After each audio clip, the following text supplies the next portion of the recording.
Hello, everybody. Marcos Villegas here with the president of Showtime Sports, Mr. Steven Espinoza. We're in Los Angeles, the final stop for the press tour announcing the pay-per-view fight between Deontay Wilder and Tyson Fury, happening December 1st here at the Staples Center in Los Angeles. Steven, kind of ended a little bit crazy there at the end. You would imagine 3 stops.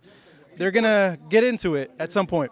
People are tired of each other. We're all a little tired, a little hungry, a little hangry, and it boiled over. You know, there's clearly some affection between the fighters. You know, they like each other, they respect each other. I know Deontay reached out, you know, more than once to Tyson when Tyson was going through, you know, some of his challenges, and that has been sort of the basis of a really good friendship. Having said that, you know there have been plenty of fights through the years when friends fight, and they're no less heated than two guys who don't know each other at all. So the reality is all that stuff goes out the window when there is this kind of legacy at stake. And this is, you know, a career-defining fight for each of them. What do you feel will be the price point for the pay-per-view and the expectations given both their names here in the States? You know, the price point will be, you know, something around, around what has been typical. I mean, I think we saw slightly higher prices, certainly for the big mega ones like Mayweather McGregor. It's not going to be that price. I doubt we'll even get to the Canelo Triple G price. Which was 85, I think. Yeah, 85. You know, it hasn't been set yet, but you know, the reality is this fight is a mega fight, but we're also cognizant that's a big commitment. That's a big dollar figure for a lot of people. So, you know, it certainly is a high enough profile fight to charge that. I doubt we'll get that high.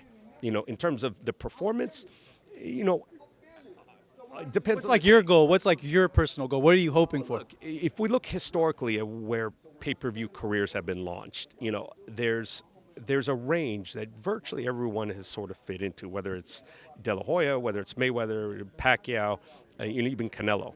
And they've all been in the 300-ish range. And, you know, that's, if we're in that range, it'd be absolutely, you know, fine. If we're up above that, then all the better. I mean, I think we do have the potential for breaking out because you have 2 incredible personalities here. You know, you can't get these guys to shut up even if you wanted to.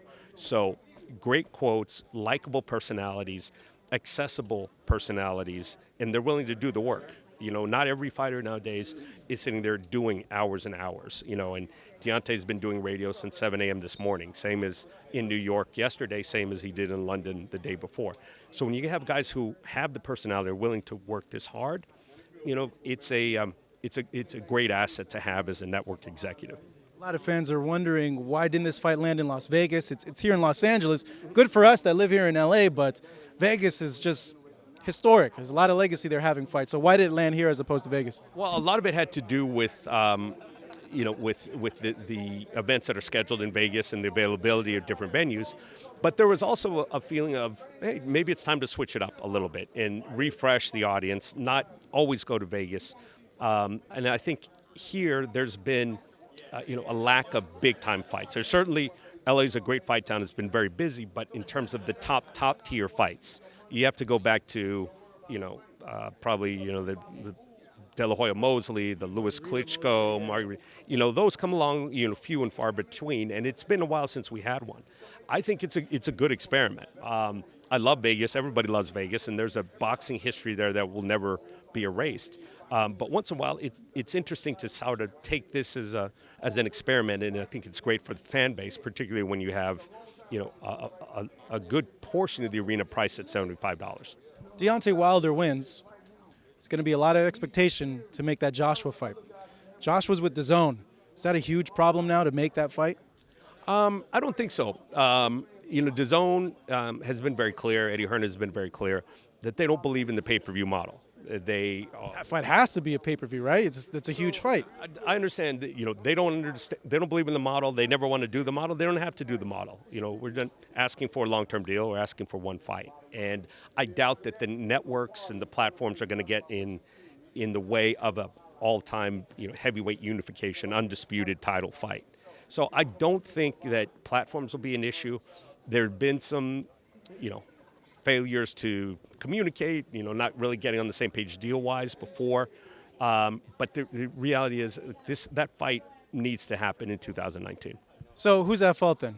Why didn't the fight happen? You know more than anyone else. What happened? Well, I'll start from this. I know Deontay wants the fight very badly, and I've spent some time with AJ, and I believe that he genuinely wants the fight. So you start there, and you would think, okay, that's simple enough. But then there's a lot of other factors. There are other advisors. There's trainers to weigh in. There's managers to weigh in. There's promoters. There's the DAZN factor. I think DAZN and Eddie were very motivated to get DAZN launched with a big splash. They needed Anthony Joshua because he's by far the most, the most attractive asset, on that.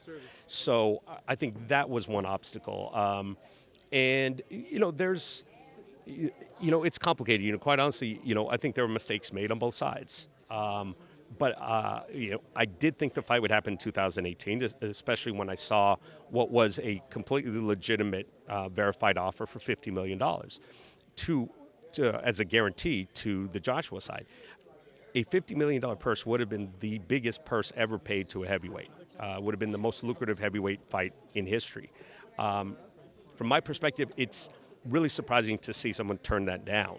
I understand that he's got a great fan base there in the UK, and they're doing great business. But it surprised me. Having said that, I think this is too big a fight. It's too big of an opportunity. There'll be too much public pressure for this fight not to happen in 2019. It seems, at least in terms of the American fans, they've kind of started to turn on Joshua, given the information that's come out from the situation. Changing gears now, what's going on with Floyd? Is he going to come back? I understand why people were skeptical because of the way that viral video was made. They were at a rave. What are they doing at a rave in Japan? That's the strange part. That's the point that has been most fascinating to me because I've asked everybody involved. I was like, come on, that was staged. I could kind of see Floyd maybe going, but Manny, I can't see Manny at a rave. So in like an EDM show in Tokyo, just randomly, I'm still a little skeptical, but no one will confess. Everyone said it was a completely random occurrence. And, I think Floyd, spoke what had been on his mind, which is he'd like to do a rematch, if there's interest. And so part of that was, hey, let's gauge the interest. Let's see what the reaction was. And, from my perspective, and I've spoken to him, he agrees, there's certainly interest. Will it be as big as the first one? I mean, who knows? Didn't expect that one to do what it did. But there is still interest at this point. There's still two huge names, and I think it will happen. Floyd is definitely very. So you think he will come back then? When? Will he have a tune-up, or will it go straight into Pacquiao? That is sort of there's one guy who knows that, and there's some stuff that Floyd likes to keep to himself and be a surprise and sort of spring it on all of us, including the network. So, he might have something up his sleeve, but I think at worst case we're looking at, early 2019 for Mayweather Pacquiao. That's a guess. Ultimately, Floyd's going to make the call when he's ready, and there's a lot of work that has to be done to get from here to an actual event. But I would say that it is definitely something that we're seriously working to. And Pacquiao switching sides now. There's a rumor out that he's signed with Heyman. There's a potential fight with Broner. Is there any truth to that? Hadn't heard that one. Quite honestly, no. Look, that's an interesting fight to me. Quite honestly, we all love 50-50 fights. I don't know who wins Pacquiao versus Broner. I think that's an intriguing fight. I don't know how that relates, where that relates to the whole Mayweather Pacquiao. I know Mayweather is very serious about it. So, look, there's some interesting opportunities out there for Pacquiao. I mean, there's a lot of people after him.